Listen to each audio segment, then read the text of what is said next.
Terve! Tänään olisi vuorossa pyöräily.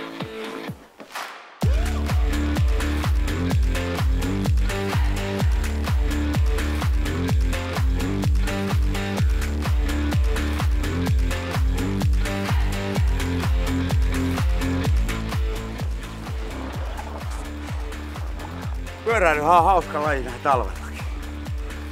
Jos kiinnostaa ja haluat tulla kokeilemaan, niin kannattaa tulla Rakelta kyselemään. Täältä nimittäin löytyy pyöriä niin lapsille kuin aikuisillekin.